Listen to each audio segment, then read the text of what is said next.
Rugby coaches, listen to me. The second half is not a fucking strategy. It's not. It's never been. It's a period of time.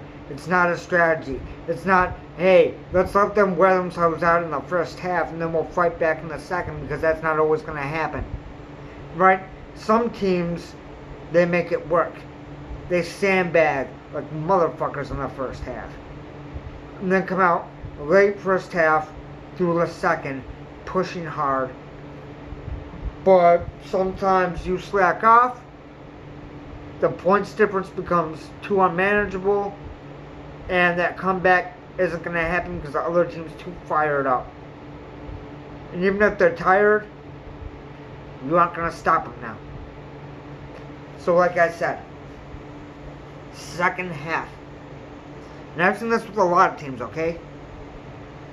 Not so much in the national teams that I've seen lately, but in the, provincial type teams, yeah, it does happen. And I get why, but it's a big risk for a small reward. The chances of it, especially with how good teams are. I'm not gonna lie, there's a team or two out there, at least, that you could pull that shit on and just make it work. But come the fuck on with it. You know what I'm saying? Like, there's even some teams today that I saw. Shit, let me grab the notepad.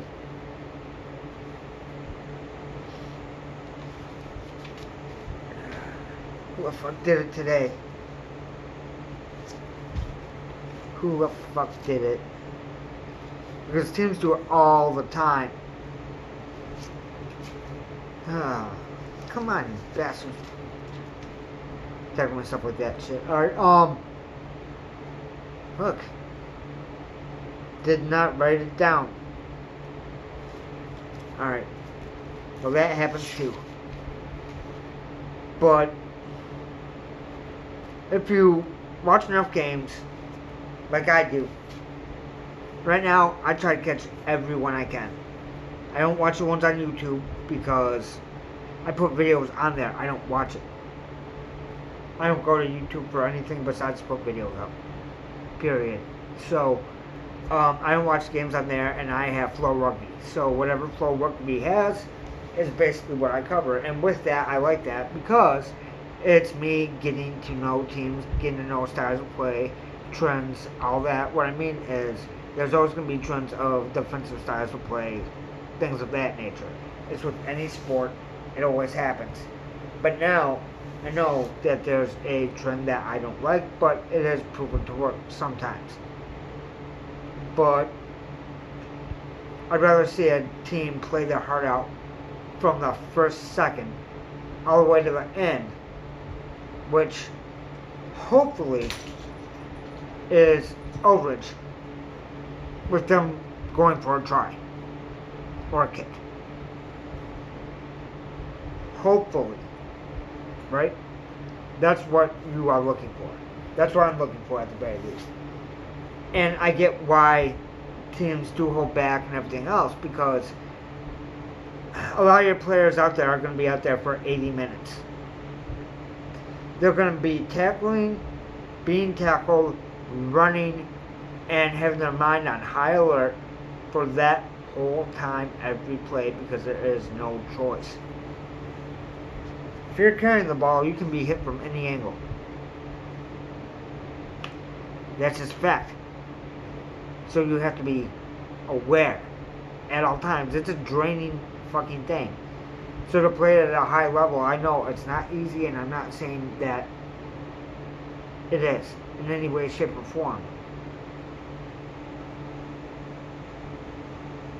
Maybe you can win the whole damn thing by holding back, grinding them down with defense in the beginning the best you can physically, and then attacking like a motherfucker in the second half. But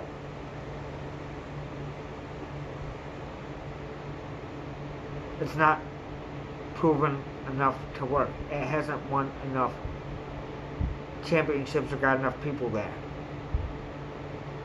You know, just look at it. There are exceptions, always, right, to anything. But Jesus Christ. Games like that are not boring to watch. It's just,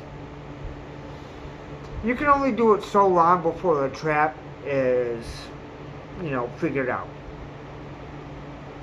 That's it. One of the female teams just found out because they did that shit last week. They tried that shit again this week. It didn't work. You know what I'm saying? Teams can and will spot it. Guess what? If they know, oh, they're going to make substitutions. As soon as that substitution is made, they want blood. Because they know what's happening.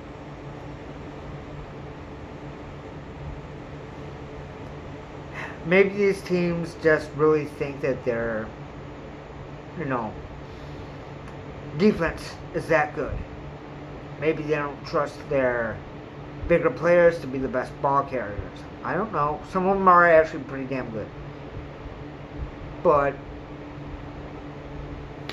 yeah, I just don't know what to tell you. There's a lot of problems with that strategy because it can get away from you quick. You also get used to not playing full.